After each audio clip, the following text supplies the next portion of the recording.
와 가정 세 번째 주간 설교에 대해서 함께 말씀을 전하도록 하겠습니다. 그래서 오전에는 설교를 듣는 것, 오후에는 설교를 들은 설교를 주의 말씀으로 적용하고 실천한 것, 이 두 가지에 대해서 말씀을 전하도록 하겠습니다. 오늘 이 시간에 여러분들도 주일에 와서 설교를 듣고 있죠. 여러분들은 설교를 들을 때마다 어떻게 듣고 있습니까? 설교를 듣기 위해서 어떤 준비를 하시고 계세요? 그리고 어떻게 받아들이고 있습니까? 설교에 대해서 비판적 청취자인가요? 아니면 태만적인 청취자인가요? 아니면 충성된 청취자인가요? 종교개혁자들과 청교도들은 교회 사역과 신앙생활에 있어서 설교를 매우 중요하게 여겼습니다. 어떻게 보면 가장 중요하게 여겼어요. 특별히 자주 회중들에게 하나님의 말씀을 올바로 듣는 것에 대해서 굉장히 자주 가르쳤습니다. 특히 공예배에 선포되는 하나님의 말씀을 어떻게 들어야 되는지를 가르쳤고, 그리고 부모와 자녀가 설교의 중요성을 바르게 이해하고 설교를 최고의 축복으로 여겨서 이를 갈망하게 했습니다. 그리고 굉장히 설교에 능동적으로 참여하도록 했어요. 그래서 특별히 칼빈은 칼빈은 청중들에게 아무 조건 없이 하나님께 온전히 순종하는 마음이 있어야 된다. 설교를 들을 때 그런 마음으로 설교를 들어야 된다라고 말씀을 했습니다. 특별히 종교개혁자 칼빈은 두 가지 중요한 이유로 설교 말씀을 듣는 것을 매우 강조했어요. 두 가지 이유가 뭐냐면 첫 번째로 설교를 잘 듣는 사람이 매우 적다는 겁니다. 그러니까 이것을 그는 그의 성경 주석에 30번이 넘게 얘기했고요. 그의 대표작이죠. 기독교 강요에서도요.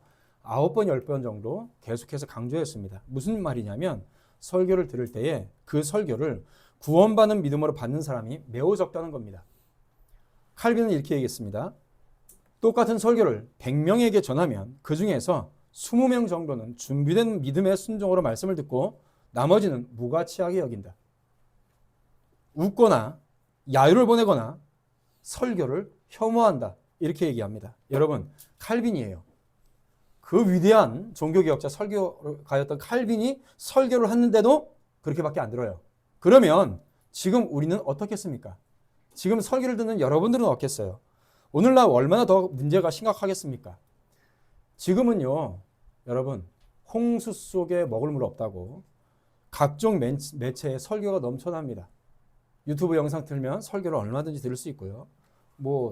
TV에도 기독교 방송국이 몇 개가 되죠. 그러나 정작 제대로 된 설교가 얼마나 있는지도 모르겠고 그 설교를 생명처럼 여기며 듣는 사람 또 얼마나 있을까요? 여러분들은 100 중에 몇 %에 속합니까? 그 설교를 생명처럼 여기며 설교를 듣는 사람은 더 적을 겁니다.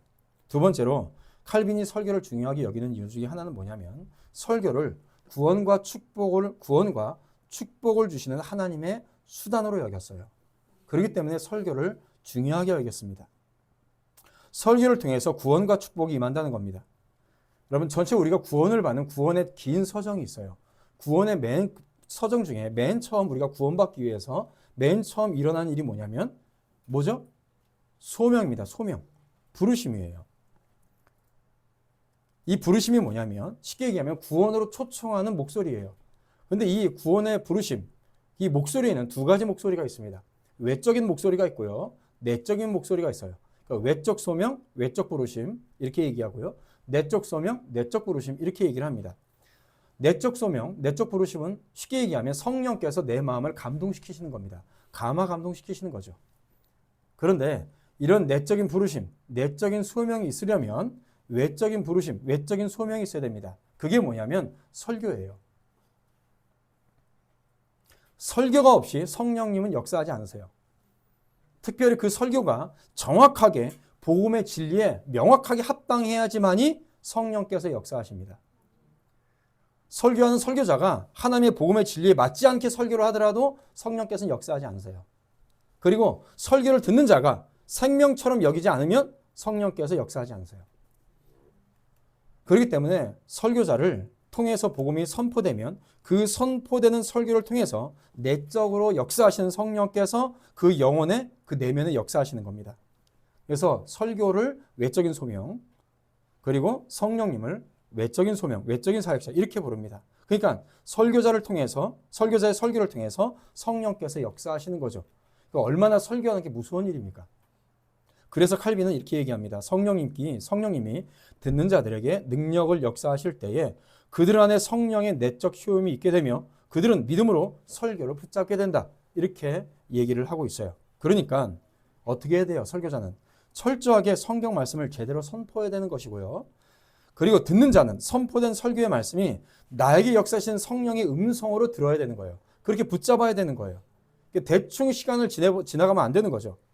그래서 충실한 설교는 성령님이 죄인을 조명하시고 뭡니까? 그 말씀을 잘 이해하고 깨달을 수 있도록 설교를 준비하고 전해야 되는 것이고요. 회심시키고 인치시는 구원의 사역의 수단이 뭐냐? 설교예요. 칼빈과 마찬가지로 청교도들도요, 설교를 매우 중요하게 여겼습니다. 그 누구보다도 설교를 중요하게 여겼던 것이 또 청교도들이에요. 특히 설교하는 설교자뿐만 아니라 듣는 청중들에게 굉장히 많은 교훈을 주려고 노력을 했습니다. 그래서 하나님의 말씀을 읽고 듣는 법에 대해서 실천적인 지침들을 굉장히 많이 제시를 했어요. 어떻게 보면 굉장히 율법적인 것이다, 율법적인 것처럼 생각할 정도로 굉장히 설교를 듣는 회중들에게 제대로 들을 수 있도록 계속해서 가르쳤습니다. 특별히 웨스트민스터 대의오리 문답 160번에 이렇게 가르쳐주고 있어요. 설교를 듣는 것에 대해서 요구를 하는데 준비하고 기도하는 가운데 근면함으로 부지런히 집회에 참석하고 성경의 기초에 들은 바 말씀의 내용을 살피고 믿음과 사랑과 온유함과 기꺼운 순종의 마음으로 그 진리를 하나님의 말씀으로 받고 그것을 묵상하고 심령 속에서 그것에 대해서 생각하며 삶 속에서 그 열매를 맺도록 해라. 이게 설교를 듣는 거예요. 대요리 문답 160번에 이렇게 기록하고 있어요. 오늘 이 대요리 문답을 기초로 해서 오전과 오후에 제가 여러분들에게 설명을 해드리고 있는 겁니다. 그래서 오늘 누가복음 8장 18절 말씀에도 주님께서 뭐라고 말씀하시냐? 너희가 어떻게 들을까? 그냥 듣는 게 아니에요. 어떻게 들을 것인지 스스로 삼가라. 뭐예요? 깊이 생각하고. 그러니까 설교로 말씀을 들을 때 그냥 듣는 게 아니라 멍하게 듣는 게 아니라 내가 이 말씀을 어떻게 들을 건지 계속해서 생각하고 깊이 묵상하고 들으라는 거예요. 그냥 앉아있다고 듣는 게 아닙니다. 여러분, 듣는 거 쉬운 거 아니에요. 듣는 거 절대 쉬운 거 아닙니다. 그래서 하나님의 말씀을 듣는 것에 대해서 몇 가지 청교도들의 가르침을 정리해서 전할 텐데요. 잘 들으시고 여러분 스스로에게 질문해 보십시오. 나는 정말로 하나님의 말씀을 제대로 듣고 있는가? 나는 선포된 말씀을, 복음을 잘 듣는 자인가? 아니면 나는 비판적인 청취자인가? 아니면 태만적인 청취자인가? 나는 정말로 구원받을 만하게 듣고 있는가? 여러분, 모든 설교는 두 가지 결론을 내립니다. 설교를 들은 다음에 두 가지 결론이 이루어져요. 하나는 우리의 구원을 가증시킵니다. 우리의 믿음과 우리의 구원을 성장시켜요. 아니면 죄를 가중시켜서 심판에 이르게 합니다. 둘 중에 하나예요. 설교를 하면요. 그 순간 천국과 지옥이 설교를 하는 중간에 그냥 갈려져요. 그냥 끝나는 게 아닙니다. 그리고 우리 부모님들은 무엇보다도 나의 자녀들에게 설교를 잘 듣는 법을 가르치고 있는가? 이런 것들을 여러분들을 잘 생각해 보셔야 됩니다. 첫 번째 주제는 뭐냐면 설교를 들을 준비를 해야 돼요. 들을 준비를. 어떻게 준비할까요? 당연히 기도해야죠. 기도하고 설교를 들을 수 있도록 모든 것들을 준비해야 되죠. 우리가 대요리문답 160문에 제가 읽어드렸지만 앞부분에 어떻게 얘기하냐면 설교 말씀을 듣는 것에 대해서 요구하는 것은 준비하고 기도하면서 근면함으로 참석해라. 준비하고 기도하고 근면함으로 참석해라. 이렇게 얘기하고 있습니다. 그러니까 대충 와서 앉으면 안 돼요. 먼저 기도해야 되고요. 그리고 부지런함으로 준비해야 돼요. 청교도들은 예배에 참석할 때 이렇게 얘기합니다. 우리의 몸에는 옷을 입히고 영혼은 기도로 옷 입혀라. 몸은 옷으로 몸을 입히죠. 우리의 영혼은 기도로 입히는 거예요. 그리고 와서 앉아 있으라고 그랬어요. 기도로 준비하지 않으면요. 갈망하는 마음도 없고요. 설교에 집중도 안 됩니다. 어디서부터 기도해야 될까요? 기도하며 준비해야 될까요? 당연히 집에서부터 해야 되죠. 교회 와서도 마찬가지입니다. 빨리 자리를 정리하고 교회 와서는요, 처음에 와서 사람들과 별로 이렇게 인사를 많이 할 필요도 없어요. 그때 목례만 하고 와서 기도로 준비해야 됩니다. 깊이 있게 기도하십시오. 여러분, 교회 와서 예배 전에요, 기도할 게 너무 많아요. 교회를 위해서, 또 죄인들의 회심을 위해서, 성도들의 믿음을 위해서, 삼위일체 하나님의 이름이 영광받을 수 있는 예배가 되기 위해서 예배를 위해서 기도해야 되겠죠. 부모님과 어른들은 자녀들을 위해서 기도해야 될 겁니다. 자녀들은 여러분들의 부모님을 위해서 기도해야 되겠죠. 설교를 들을 때에 귀로 듣고 마음으로 깨달을 수 있도록 기도해야 되겠죠. 무엇보다도 여러분들 자신을 위해서 기도하십시오. 여러분 자신을 위해서. 하나님, 제가 잘 듣지 않는 것이 실제로 얼마나 위험한 일인지를 늘 경각심을 가질 수 있도록 인도하여 주시옵소서. 씨 뿌리는 자의 비유에 나오는 네 종류의 듣는 자들 중에서 오직 한 부류만 제대로 들었습니다. 주여, 주의 말씀이 제가 주어질 때에 온전히 집중해서 들을 수 있도록 도와주시옵소서. 제가 말씀을 듣고도 멸망받는 일이 없게 하여 주시옵소서. 주의 말씀이 내 마음속에 능력으로 임하게 하시옵소서. 말씀의 빛과 능력과 은혜와 함께 임하게 하여 주시옵소서. 여러분 이렇게 기도해야 돼요. 마음에서 육체의 정욕이 제어되고 그리스도의 보혈로 마음이 정결케 되도록 철저하게 예수 그리스도께 의존하는 마음이 되도록 기도해야 됩니다. 이 궁핍한 이 죄인이 하나님의 집을 찾아갈 수 있도록 나의 마음을 인도하여 주시옵소서. 여러분 이런 마음으로 계속해서 기도해야 되는 겁니다. 그리스도 안에서 나를 정결케 하시옵소서.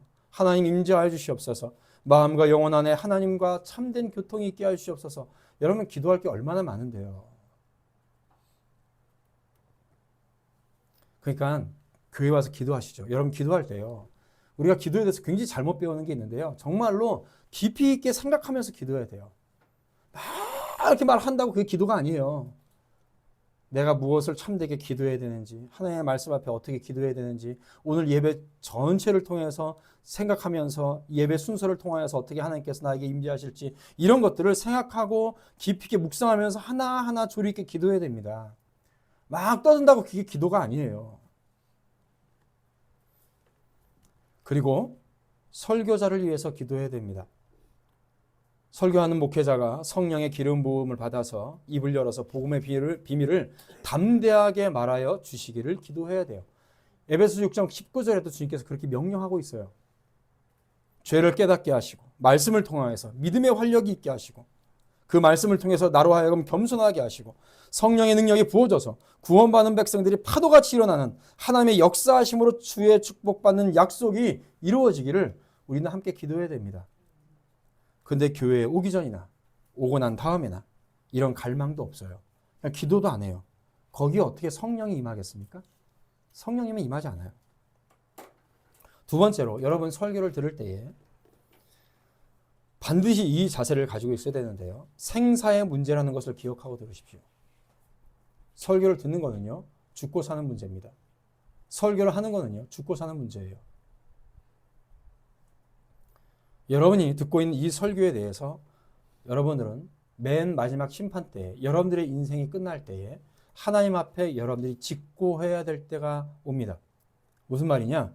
여러분들이 지금 듣고 있는 설교에 대해서 여러분들의 반응을, 여러분들의 삶을 통하여서 하나님 앞에 여러분들이 영수증을 제출해야 될 때가 있어요. 계산서를 하나님 앞에 드려야 돼요. 제대로 계산했는지. 구원은 로마서 10장 19절에 뭐라고 말씀하십니까? 구원은 믿음을 통해서 오고 믿음은 하나님의 말씀을 들음으로 온다고 말씀하셨어요. 바로 이 들음이 뭐냐? 설교예요.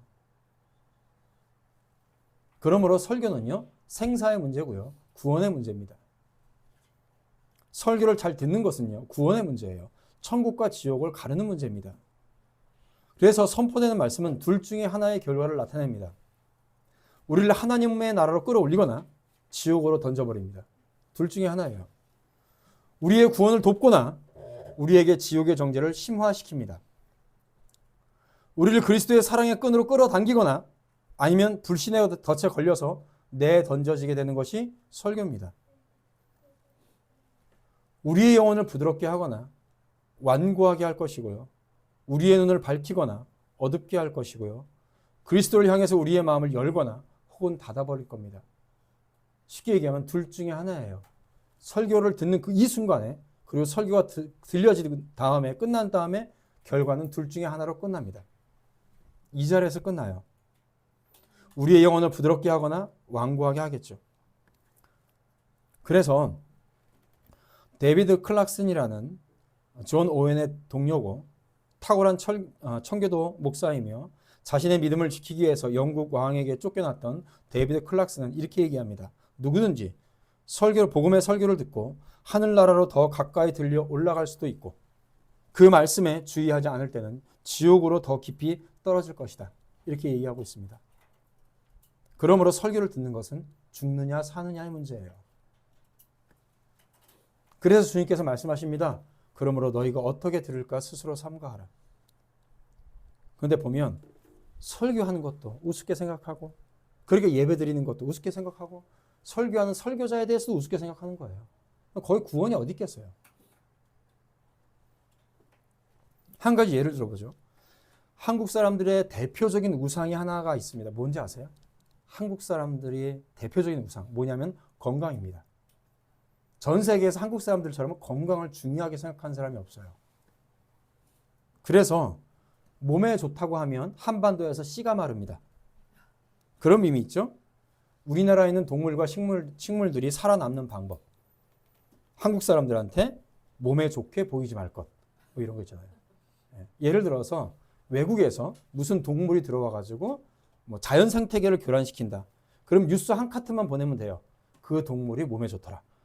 뭐 예를 들어서 뭐 정력에 좋다든가 뭐 아니면 무슨 자연 강장에 좋다든가 이 뉴스 한 컷만 있으면 한 달이면 그 동물은 싹 사라집니다. 대단하죠. 여러분 그래서 교회마다 뭐가 많아요? 치유 기도회가 많아요. 치유 집회가 많아요. 아프면 낫기 위해서 기도받으러 다니는 게 한국 교회인들의 일상이에요. 그런데 그렇게 육체의 병에 대해서는 무서워하고 벌벌 떨면서 왜 영혼의 병은 무서워하지도 않고 관심도 없어요? 그리고 물어볼게요. 병 나아서 뭐 하려고요? 그 병 나아서? 말로는 그럽니다. 하나님의 영광을 위해서. 아니죠. 건강이 우선이죠. 그러니까 코로나 때 교회도 안 나오잖아요. 외식도 해요. 캠핑도 가요. 여러분 코로나 그 사태 때 비행기 타고 제주도에 얼마나 많은 사람들이 놀러 갔는지 아십니까? 제주도 가는데 해외는 못 나가게 하니까 제주도에 가는 비행기에 꽉꽉 차들었어요. 비행기 타고 여행은 잘 가요. 그런데 교회는 안 나와요. 자신의 영혼은 구원을 못 받는데 그 병 나아서 뭐 하게요? 어느 청교도 목사님한테 한 여자 성도가 찾아왔습니다. 목사님, 제가 디스크가 심해서 너무 힘들어요. 좀 이 병이 낫게 기도해 주십시오. 그러니까 그 청교도 목사님이 뭐라고 그랬는지 아세요? 그 병 나아서 뭐 하시게요? 그 병 나아서 죄 짓고 다니려고요? 그 병 때문에 성도님이 이 자리에 나와서 기도하는 겁니다. 여러분 그런 말 처음 들어보죠? 아마 한국교회 목사님 중에 이런 얘기하면 당장 그 교인 교회 나갈 거예요. 치유 집회 가서 병이 나았다고 합시다. 그러면 그것이 그 사람의 평생의 올무가 됩니다. 왜 그런지 아세요? 복음의 진리의 말씀이 귓구녕에도 안 들어와요. 뭐만 문제가 있으면요. 기도원 가서 2박 3일 금식하고 있어요.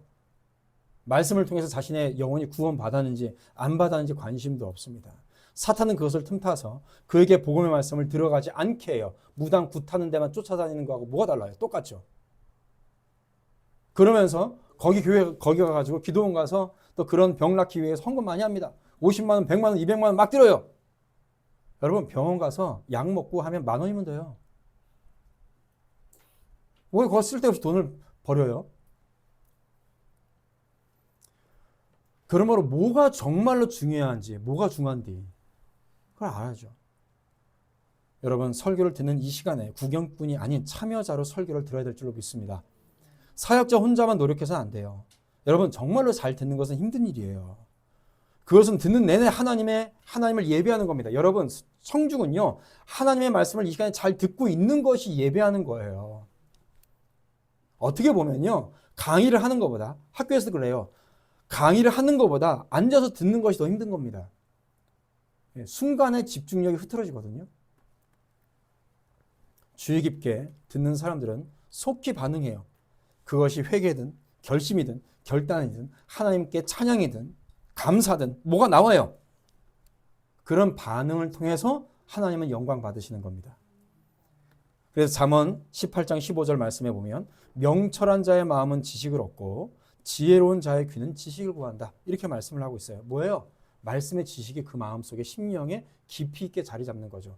그 지식이, 말씀의 지식이 구원을 이루게 하는 겁니다. 그런데 너무나도 많은 사람들이요, 숟가락으로 떠먹여 주기를 기대하며 교회에 나와요. 뭔가 깊이 있게 생각하거나 배우거나 성장하려는 갈망이 없습니다. 그저 익숙한 설교를 듣고 싶을 뿐이에요. 은혜와 주 예수 그리스도를 아는 지식에서 성장하기를 갈망하지 않습니다. 진리를 찾아가지 않아요. 진리를 찾아가는 여행을 이 자리에 앉아서 해야 되는데 하지 않아요. 여러분, 이런 수동적인 태도는요, 절대로 정상적인 모습이 아닙니다. 아까 전에 병이 아파서 얘기했지만은 병이 들어와서 아픈 사람들은 어떻습니까? 적극적으로 이 병이 낫기 위해서 찾아갑니다. 약을 찾아요. 사람들에게 물어봐요. 용한 병원이 어디냐? 물어봐요. 근데 왜 말씀에 대해서 묻지 않아요?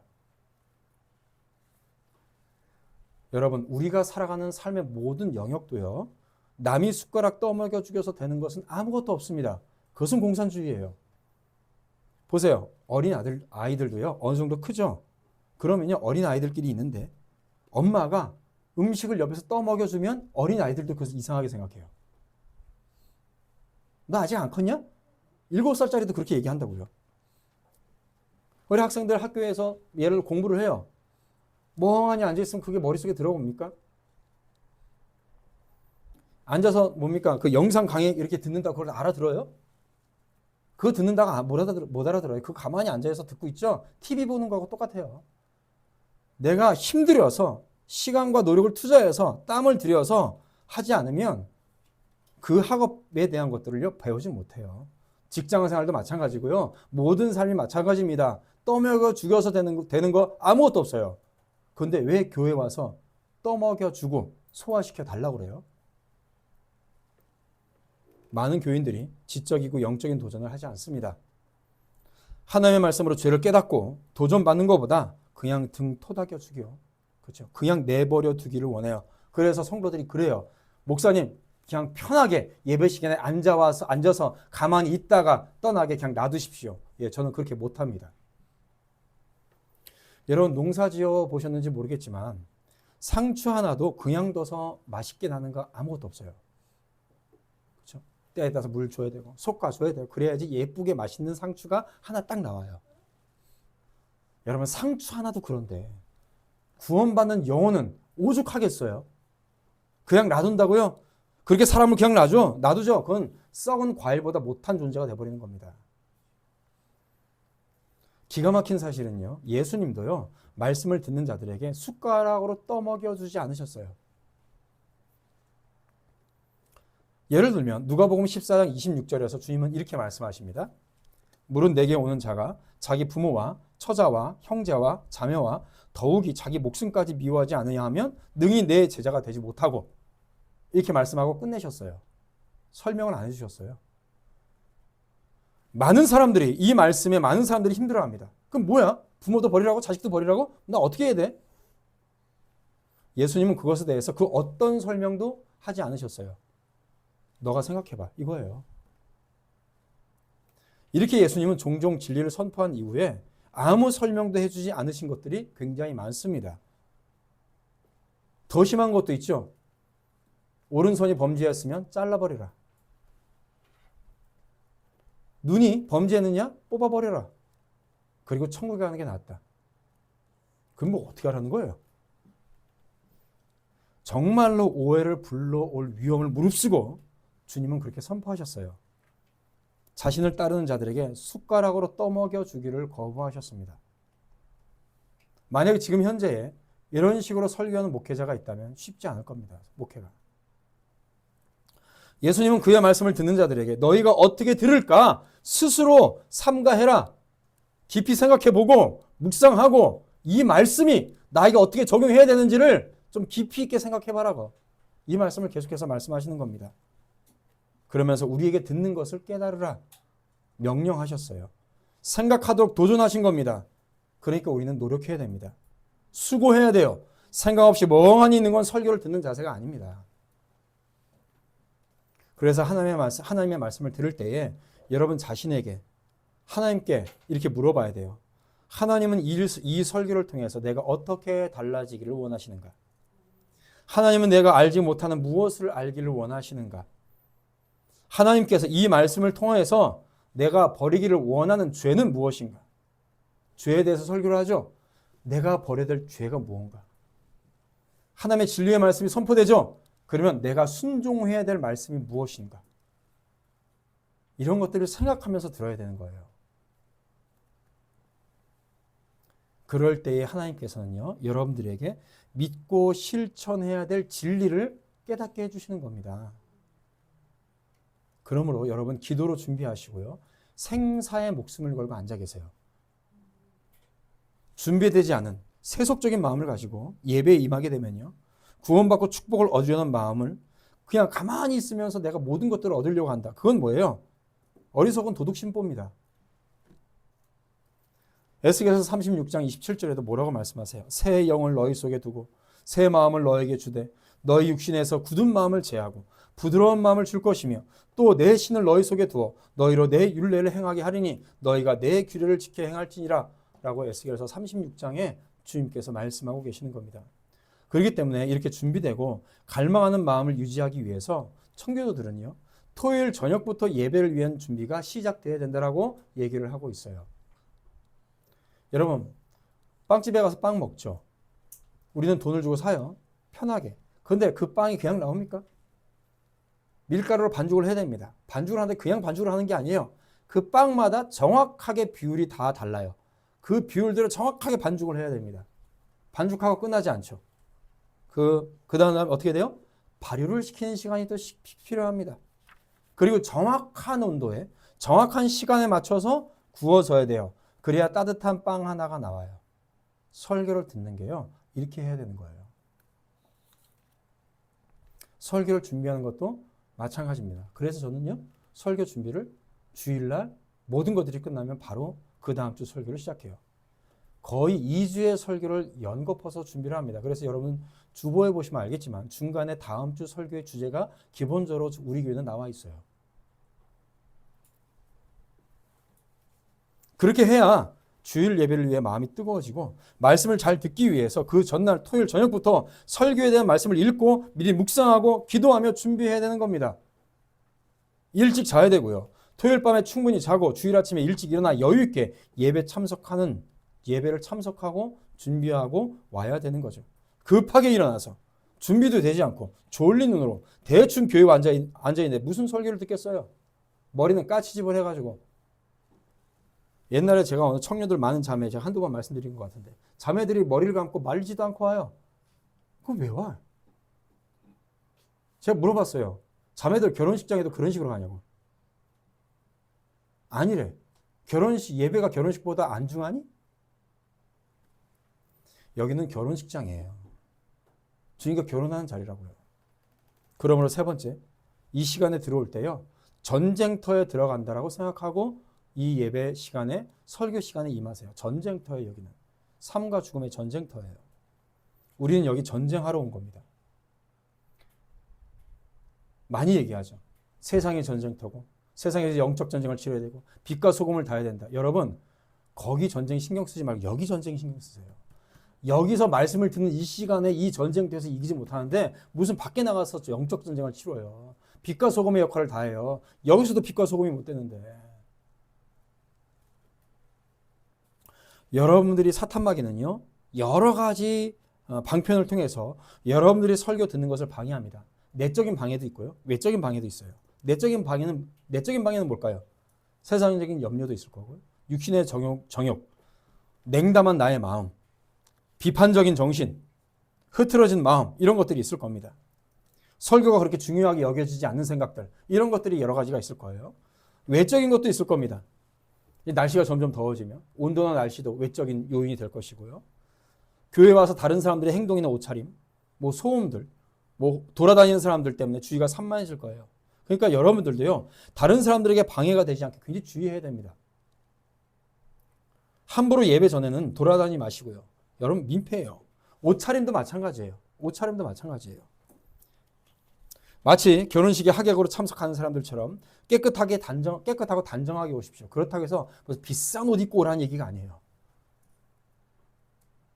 어느 교회, 우리 교단은 아닌데 한 번 가고 내가 다시는 안 간다. 그래서 안 간. 기도에 있어가지고 누가 설교를 하는데 와서 앉아 있는데 권사님들이 모피코트를 입고 있어요. 기도하러 왔는데 모피코트를 왜 입어?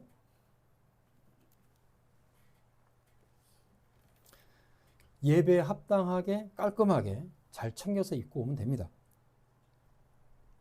사탄은요, 전력을 다해서 여러분들이 하나님의 말씀을 듣는 것을 방해할 겁니다.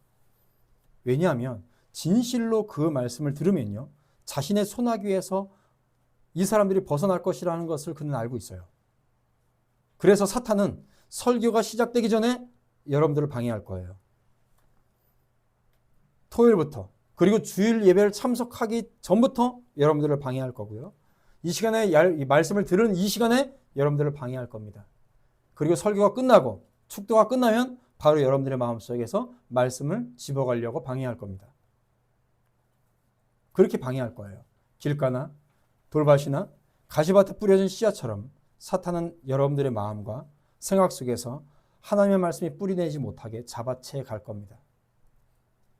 여러분, 우리가 굉장히 잘못 이해하고 있는 예수님의 비유가 있는데 그 중에 하나가 씨 뿌리는 자의 비유입니다. 한번 말씀을 읽어볼게요. 마지막으로 찾아서 누가복음 8장, 같은 누가복음이니까 오늘 본문 8장 바로 앞에 있어요.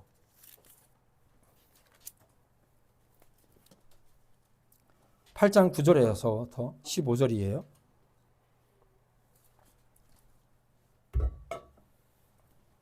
4절부터 있는데 이제 9절부터가 예수님께서 설명을 하신 것이죠.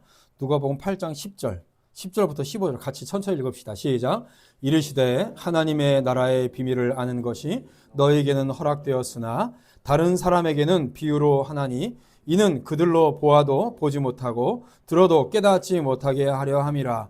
이 비유는 이러하니라. 씨는 하나님의 말씀이요 길가에 있다는 것은 말씀을 들은 자니 이에 마귀가 가서 그들이 믿어 구원을 얻지 못하게 하려고 말씀을 그 마음에서 빼앗는 것이요 바위 위에 있다는 것은 말씀을 들을 때에 기쁨으로 받으나 뿌리가 없어 잠깐 믿다가 시련을 당할 때에 배반하는 자요 가시떨기에 떨어졌다는 것은 말씀을 들은 자이나 지내는 중 이 생의 염려와 재물과 향락의 기운이 막혀 온전히 결실하지 못하는 자요 좋은 땅에 있다는 것은 착하고 좋은 마음으로 말씀을 듣고 지키어 인내로 결실하는 자니라. 아멘.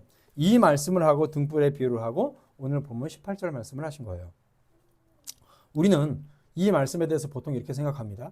돌밭이나 길가는 다 아는 얘기고 돌밭이나 가시밭이 아니라 옥토에 뿌려진 씨앗처럼 많은 열매를 맺어서 하나님께 영광을 돌리는 삶을 살도록 합시다 라고 생각을 하는데요. 아닙니다. 길가, 돌밭, 가시밭 다 뭐냐면 구원받지 못한 사람이에요. 구원 못 받아요, 그 사람들. 자, 씨 뿌리는 자는 설교자입니다. 씨는 주 예수 그리스도의 복음이죠. 진리의 말씀입니다. 밭은 청중들의 마음이에요. 길가는 뭡니까? 딱딱한 심령으로 피상적으로 듣는 사람들입니다. 하나님의 말씀은 이 굳은 마음에 감명을 주지 못합니다. 복음은 이 사람을 관통하지 못해요. 율법이 그를 두렵게 하지 못합니다. 사역자의 전하는 말씀을 무시해버립니다. 사역자가 양심을 건드려도 이 굳은 사람들의 마음은 다른 사람들에게 책임을 전가합니다. 어떻게 해요? 세상이 썩었느니 교회가 썩었느니 이런 소리만 해요. 본인에 대해서는 생각하지 않습니다. 하나님의 말씀으로 자신의 죄를 깨달아 삶을 바꾸지 않아요. 그는 설교를 마음에 새기지 않습니다. 결국 심판과 지옥뿐이죠. 두 번째로 돌밭은 뭡니까? 쉽게 감동을 받아요. 그런데 저항하는 사람입니다. 저항합니다. 저항. 냄비 같은 사람이에요. 냄비. 말씀을 듣고는 감동적인 마음이야. 말씀이야. 너무 좋아. 그냥 끝이에요. 처음에는 말씀을 잘 듣는 것처럼 보여요. 말씀에 감동도 받습니다. 그러나 자기 부인과 그리스도의 십자가를 지고 주님을 따르는 것을 포함하는 철저한 제자도에 대해서는 듣고 싶어 하지 않아요. 조금의 어려움이 와도 이들은 신앙을 따르지 않습니다. 세상과 믿음, 둘 중에 하나를 선택하라는 도전을 받을 때에 하나님의 말씀에 응답하지 않습니다. 핑계를 대고요. 묵묵무답입니다. 열왕기상 18장 21절에 이와 같은 이스라엘 백성들에게 주님께서는 이렇게 말씀하십니다. 너희가 어느 때까지 둘 사이에서 머뭇거리려 하느냐? 여호와가 만일 하나님이시면 그를 따르고 바알이 만일 하나님이면 그를 따르라. 백성이 말 한마디도 대답하지 아니하는지라. 세상이냐? 하나님이냐? 교회냐? 세상이냐? 물어봅니다. 믿음의 배우자냐? 불신자의 배우자냐? 우리가 선택해야 돼요. 말씀을 듣는 우리는 하나님과 세상 모두 양쪽을 가질 수 없다는 것을 기억하십시오. 하나를 붙잡으면요. 하나는 버려야 돼요. 둘 다 가질 수가 없어요. 한 발은 세상에 한 발은 교회에 불가능합니다. 어떻게 한 발을 천국에다 대고 한 발을 지옥에다 둬요? 말도 안 되는 소리예요. 둘 중에 하나예요. 야고보서 4장 4절 말씀에도 뭐라고 말씀하십니까? 세상과 친구가 되는 것은 하나님과 원수가 된다. 여러분, 세상과 친구가 되는 것은요. 하나님과 원수가 돼요. 둘 중에 하나예요. 그러므로 돌밭에 뿌려진 씨앗은 뭡니까? 구원이 없어요. 구원이 없어요. 세 번째 가시밭이죠. 기울어진 운동장 같은 사람입니다. 늘 마음이 이 사람은 흐트러져 있어요. 지금 말씀이 한쪽 귀에 들려집니다. 근데 다른 한편으로는 자신의 생각에 사로잡혀 있어요. 그 생각을 버리지 않습니다. 목사님이니까 그렇게 설교하시지 세상에서 사는 저는 그렇게 못합니다. 이런 마음을 어느 때까지 여러분들 갖고 있을 거예요? 그러면 본인이 올라와서 설교를 하든가. 자신의 생각에 매몰되어서 그 말씀이 마음에 없습니다. 그러나 보기에는 앉아서 잘 듣고 있는 것 같아요. 그래서 부분적으로는요. 하나님을 섬기는 듯 보입니다. 그러나 이 사람에게 구원이 없어요. 어렸을 때부터 부모를 따라서 교회를 다녔던 자녀들 중에 이런 부류들이 꽤 많이 있습니다. 다 구원이 없습니다. 네 번째, 옥토밭이죠. 유일합니다. 듣고 깨달아 열매를 맺는 사람. 예수님이 이 사람이 하나님의 말씀을 듣고 깨닫는 자라고 말씀하십니다. 앉으세요. 다른데 왜 신경 쓰세요? 말씀을 듣는데. 씨앗이 비옥한 땅에서 곧바로 뿌리를 내리듯이 하나님의 진리가 이 사람의 간절한 마음에 심겨집니다. 싹이 나오고 뿌리가 깊이 뿌리고 뿌리 내리고 건강한 잎이 나오듯이 하나님의 말씀이 사람의 삶과 가정과 사업과 관계, 행동에 깊이 있게 흡수돼야 돼요. 흡수돼야 된다고요. 그냥 와서 부딪혀 내리는 게 아니에요. 성령님의 도우심으로 이 사람은 주일에 들은 복음의 가르침을 한 주간 동안 자신의 삶에 적용합니다. 이 사람이 옥토밭이에요. 이런 사람만이 예수 그리스도께서 자신을 위해서 모든 것을 희생하셨기 때문에 그리스도께 감사하며 헌신하는 것이 어렵지 않은 거예요.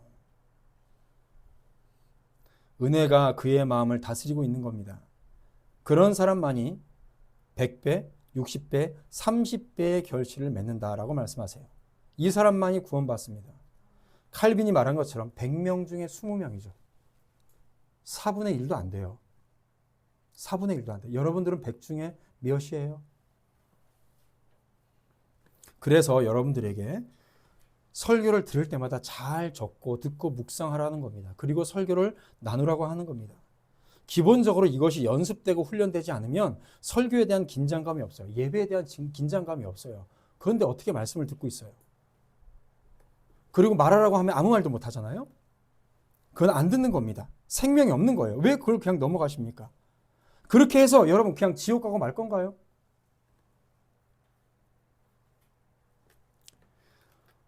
사무엘 아네슬리는 이렇게 얘기합니다. 말씀을 잘 들음으로써 그 모든 원수들을 이길 힘을 달라고 거듭 기도해라. 잠언 말씀에 보면 듣기는 속히 하고 말하기는 더디하라 이렇게 말씀하고 있어요. 여러분 교회에 와서 그렇게 하십시오. 머릿속에 있는 생각들을 막 말하려고 하지 마시고요. 듣는 것을 훈련하십시오. 듣는 것이 가장 힘든 겁니다. 정말로 힘들어요. 저도 마찬가지입니다. 저도 늘 설교를 하는 사람이지만요. 어디 가서 말씀을 듣고 있으면 듣는 게 정말 힘듭니다. 1시간, 2시간 앉아서 말씀을 듣는 것은요. 정말 큰 싸움이에요. 저도 역시 배우는 사람이고 듣는 사람이기 때문에 누구보다도 잘 압니다. 더 많이 듣는 사람이기 때문에 알아요.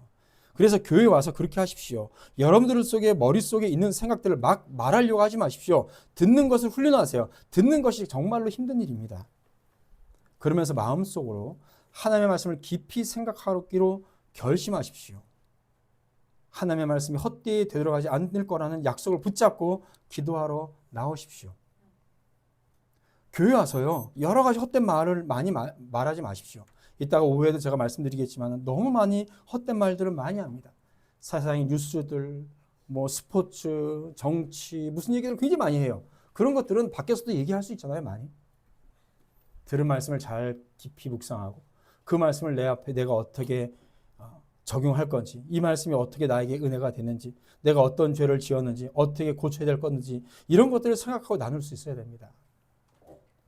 어디 갔더니 교회 권사님들이 권사회실에 모여가지고 하는 말이, 어머, 요번에 아들이 집을 샀다며, 며느리가 요번에 5월 8일 날 얼마 전에 5월 8일 지나갔잖아요. 어버이날에 우리 며느리가 세상에 100만 원을 줬어. 이런 얘기를 하고 있어요. 이게 권사들이 하는 얘기입니까? 뭡니까? 하나님의 말씀에 대한 경고는 두려움으로 나오지 않아요. 시편 119편의 140절의 말씀처럼 주님 앞에 기도하고 순종하십시오.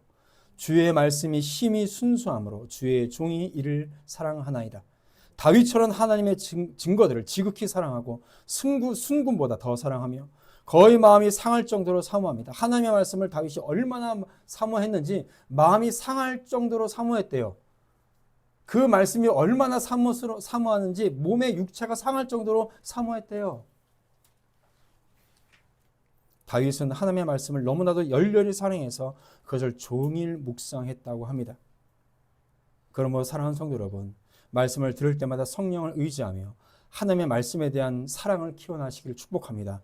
옥토에 심긴 씨앗이 되어서 열매 맺고 하나님의 기쁨이 되는 성도들이 되시기를 주님의 이름으로 축원드립니다.